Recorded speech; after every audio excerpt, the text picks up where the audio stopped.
Welcome to the Math Practice Webinar series. This webinar will provide you information on the 7th Mathematical Practice Standard, Look for and Make Use of Structure. This practice, when read, may appear to be more mathy than the others. It tends to focus on the patterns and structures in our base 10 system. Let's look at it in its entirety, then we will unpack it piece by piece. Mathematically proficient students look closely to discern a pattern or structure. Young students, for example, might notice that 3 and 7 more is the same amount as 7 and 3 more, or they may sort a collection of shapes according to how many sides the shapes have. Later, students will see 7 times 8 equals the well-remembered 7 times 5 plus 7 times 3 in preparation for learning about the distributive property.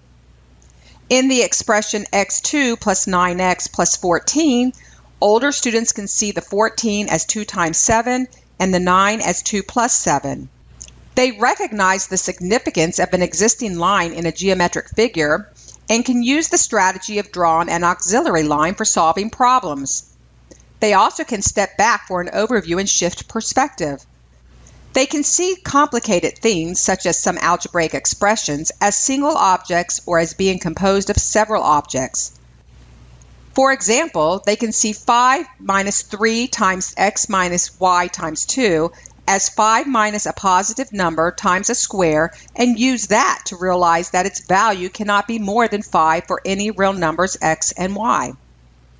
So as you can see, Math Practice 7 covers several specific habits that students should be proficient in. Let's break down each section so we can fully understand each of these proficiencies. The first few statements in this practice expect students to clearly recognize, extend, and apply a pattern or concept. The next portion of the practice states that proficient students can use what they are familiar with to decompose and recompose numbers, and they can solve problems by working outside of the problem itself. The last part simply states that mathematically proficient students have the ability to understand a concept as given and also as a composition of all of its parts. Students proficient in this standard can see patterns, recognize that numbers represent something, and can compose and decompose numbers as needed to solve a task. Let's move on to the implementation of the Math Practice 7. This will involve the necessary planning needed for authentic tasks and problems to be incorporated in the lesson design. So what does look for and make use of structure look like in the classroom? How do you plan for this practice? As a teacher, you're planning lessons that allow the students to see how numbers are put together. You want to expose them to the authentic use of the properties. It's beyond the communicative property does this. You want to plan for such discoveries. In the early grades, having concrete representations is a must. There must be play and discovery and eventually understanding of base 10 through the use of manipulatives. No K through 3rd grade classroom is complete without a set of worn-out base 10 blocks.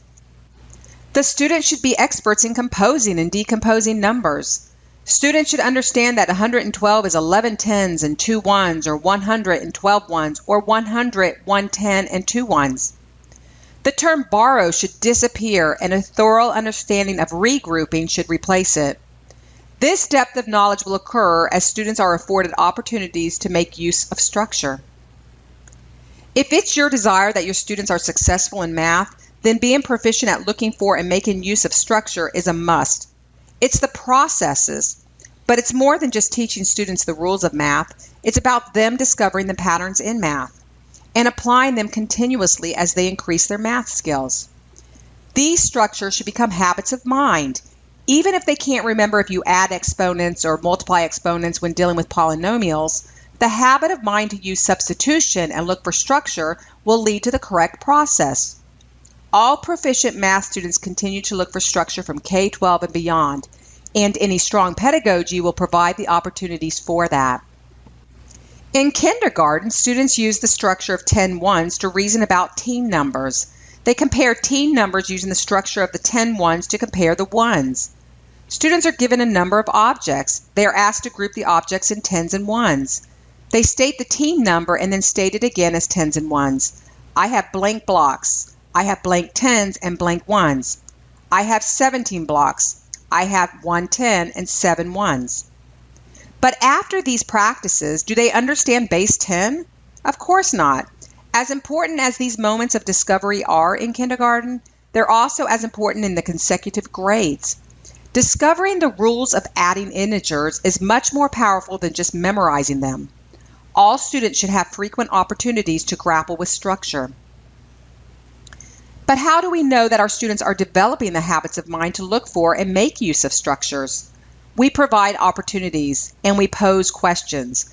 Questions to the students, to ourselves, and we eventually expect our students to pose the same questions to themselves. As you design your student experiences, you should be constantly asking yourself if you are doing what it takes to create the essential habits of mind. Questions we should ask ourselves are, did I select engaging problems and tasks? Did these tasks open opportunities for discovery of the structure of how math works, or am I stuck in the rut of just giving them the rules? Can my students verify these structures with manipulatives? Mathematically proficient students look closely to discern a pattern or structure. Are you providing opportunities for this to occur? Here are some reminders as you design your student experiences. By asking yourself these questions, you are seeking to provide better instruction. Do the activities and discussions in my classroom focus on students' thinking? Do I ask my students regularly, what do you notice? Do I provide lessons in which patterns emerge? Do I provide opportunities for students to work together and share their discoveries? As we get better at asking ourselves questions during planning, we need to train the students to ask themselves questions too. As teachers, we should ask the student these questions as they are engaged in the tasks, but the emphasis is on the fact that we want to help them develop the habit of asking themselves these questions. Students that are proficient in Math Practice 7 often ask themselves these types of questions. What do I know about this problem? Do I look for patterns? Can I use a pattern to make a rule? Can I use rules to help solve problems? Does my answer make sense? How do I know? Can I see how numbers are put together as parts and wholes? Now it's time to get more specific about the types of activities and tasks that it takes to provide the desired habits of mind for Math Practice 7. The key to look for and make use of structure is patterns. Our base 10 system is absolutely based on patterns, relationships, and redundancy. We can begin this awareness by using simple patterns as find the structure tasks. This task asks the 4th grade students to be able to decompose this problem into the sum of 2 separate multiplication problems. 20 times 34 plus 30 times 34. Rewrite 23 times 34 as the sum of 2 separate multiplication problems. Now, can they decompose a 3-digit by a 3-digit? Once they understand the structure of such problems, multiplication is no longer a mystery. 8 plus 10 equals 2 times 4 plus 5. The distributive property is routinely introduced in 5th grade, but when should students truly understand and make the sense of that property? Typically, it's algebra. But if students are allowed to discover how factors can be used to create equal expressions, the structure reveals itself. Imagine how much easier algebra would have been if this property wasn't rushed over in elementary school. Students routinely seek patterns or structures to model and solve problems. For instance, students recognize patterns that exist in ratio tables, make connections between the constant of proportionality in a table with the slope of a graph. Students apply properties to generate equivalent expressions and solve equations. Students compose and decompose 2- and 3-dimensional figures to solve real-world problems involving scale drawings, surface area, and volume. Students examine tree diagrams or systematic lists to determine the sample space for compound events and verify that they have listed all the possibilities. Solving an equation such as 8 equals 4 times n minus 12 is easier if students can see and make use of structure, temporarily viewing that n minus 12 as a single entity.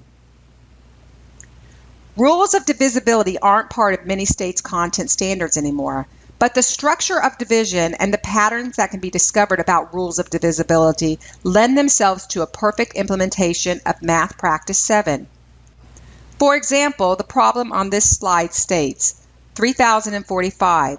Is this number divisible by 2, by 3, by 5? How do you know? Knowing that 3045 is divisible by 5 is obvious to many, but that it's divisible by 3 isn't. Again, this knowledge is valuable, especially as the students begin factoring numbers. Students routinely seek patterns or structures to model and solve problems. For instance, students recognize patterns that exist in ratio tables. As you can see on this slide, 5 students have 15 cookies.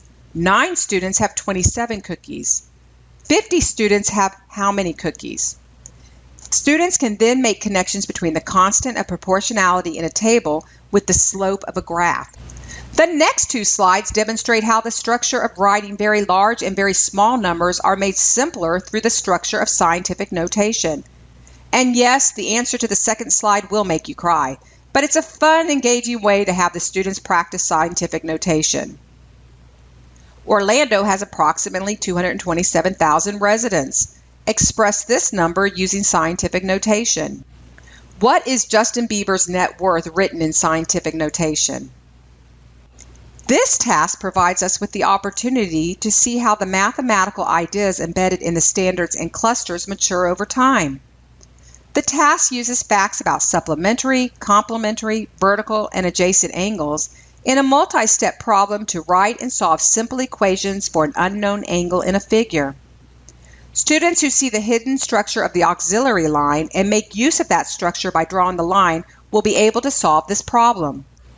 They can also use the structure of parallel, perpendicular, angles, and triangles from earlier experiences to assist them in efficiently solving this multi-step geometric task. After a container of ice cream has been sitting in a room for T minutes, its temperature in degrees Fahrenheit is 8 minus b times 2 to the negative t plus b. Where a and b are positive constants, write this expression in a form that a shows that the temperature is always less than a plus b, b shows that the temperature is never less than a. This expression can convey different meanings based on the form it takes on, therefore putting its own structure to use. By grouping terms and thinking about whether terms are positive or negative or how the value of t affects a term, students can understand the expression better. This gives meaning to the algebraic manipulations that students are asked to make, giving students a reason to write the expression in different forms. By looking closely at the structure of different versions of the expression, students can recognize properties of the expression.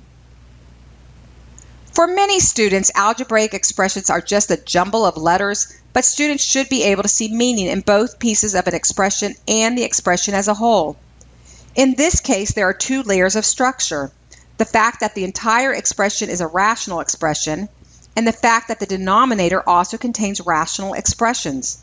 Students should be able to reason that as a positive number gets larger, the reciprocal will get smaller and vice versa.